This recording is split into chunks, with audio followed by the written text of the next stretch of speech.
Right, so Emma, we've all been there, haven't we? Thinking about email lists, but maybe a bit of hesitation, like, is it really still that powerful? Oh, absolutely, James. I mean, with all the buzz around social media algorithms and ephemeral content, it's easy to wonder if email is, well, still the king. It feels a bit old school sometimes, doesn't it? I know what you mean, but honestly, it's criminally underrated. Think of it this way, a direct line to your consumer. No algorithms, no fighting for visibility. It's like getting a personal invitation to their inbox, rather than shouting into a crowded room, do you know? Yeah, that's a good point. So it's not just about, like, sending out mass promotions, right? I heard it's also about building genuine relationships. Precisely. When people actively opt in, they've already shown interest. It's not a cold call, it's a warm lead. And for businesses in the US, the Direct Marketing Association actually pegs the ROI at 4,300%. That's just huge, isn't it? Wow, 4,300%? That's really impressive. But what about, buying lists? I've seen that as an option, like a quick way to get subscribers. Ah, the tempting shortcut. The thing is, when you buy a list, you're often getting people with zero interest in your product. They just mark your emails as spam, and then your deliverability rates go right down. It's really about authentic, genuine interest. That's where the real money is, Emma. So if we're not buying lists, how do we actually start building one from scratch then? What are the key tools and strategies for capturing that genuine interest? Excellent question. It all starts with making it easy for people to sign up. No one wants to fill out a 10-field form, do they? The cornerstone is often a well-crafted landing page. It's not your whole website, it's one page, one goal. Convert that visitor. Right, so a landing page, is that like what you click on after seeing a pop-up ad or a social media promotion? Exactly, and it needs a strong call to action. You're giving them more of what they just saw, or even better, an exclusive goodie for signing up. We call that a content upgrade. Could be an ebook, a voucher, a free video guide. It's like offering candy to a kid, isn't it? Except, not in a creepy way.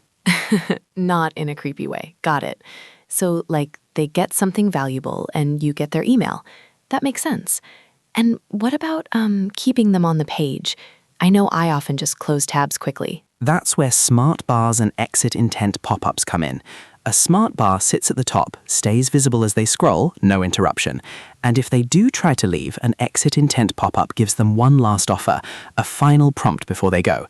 It's all about maximizing that initial interest, you see. Now, getting them onto your list is one thing, but getting the right people, that's crucial. You've got to know your audience, Emma. Otherwise, you're just shouting into the void, aren't you? I can see that. I mean, if you're selling collectible radio sets, you probably don't want to target everyone on the internet, right? So how do you find those specific people who actually care? Absolutely. You want a low bounce rate. That's when people land on your page and immediately leave. A really good bounce rate is like 26 to 40%. If it's over 70, you've got problems. The best way to target is to find high-ranking websites and forums related to your niche. Reddit, Quora, places like that, where people are already discussing the subject. Oh, that makes total sense. So you're going to where the interested people already are. Then once you've got them, how do you get them to your landing page? How do you drive that traffic effectively? Well, you start with compelling calls to action, obviously, and referral content. Tease your product or service without giving everything away. You want to develop an appetite. Don't give them chunky paragraphs in the ad, do you know what I mean? And then guest hosting on other blogs in your industry, that's brilliant. It's mutual gain, innit? Guest hosting. So collaborating with other creators? That's really smart. And what about paid traffic? Does that still work well? Oh, absolutely. If you've got the budget, services like Taboola or even Google Ads, they're fantastic. You pay for keywords, get your product at the top of search results. It's a quicker way to scale, really. But the foundation of a good list and targeted audience is still key. Okay, so we've built the list, we've got the right people, we're driving traffic. Now for the big question. How do we actually make some money from it? Is it just about selling our own stuff directly?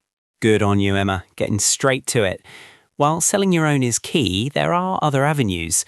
First, always offer value. Then ask for a small commitment. Testimonials on a thank you page work wonders. People read reviews, don't they? It builds trust, that's paramount. Yeah, I'm definitely a review reader myself. So once they're like engaged and trusting, what's next for monetization beyond just our core product? Well, you can rerun successful free campaigns, but this time with a price tag. Flash sales, exclusive offers, make them feel like they're getting something special. And segmentation is really important here. Understand their demographics, their purchase history, tailor your offers, MailChimp, for instance, helps a lot with that. Segmentation. So like sending different offers to different groups on your list? That's really smart. And what about affiliate marketing? I've heard that term quite a bit. Affiliate marketing. That's a huge one. A really easy way to make money without creating your own products necessarily. You promote other companies' products or services, and you get a commission for every sale or lead generated through your unique link. Amazon Associates, for instance, is huge. You bring the buyer to their site and you get paid. It's a win-win-win, really. You, the partner, and the customer all benefit. Wow. So you're basically like a referrer who gets paid.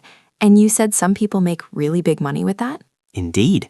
Pat Flynn from Smart Passive Income, for instance, made over $100,000 in a single month from commissions back in 2017. It all comes back to a solid email list, a trusting relationship, relevant products, and smart segmentation. It's a marathon, not a sprint, but the rewards, well, they can be substantial.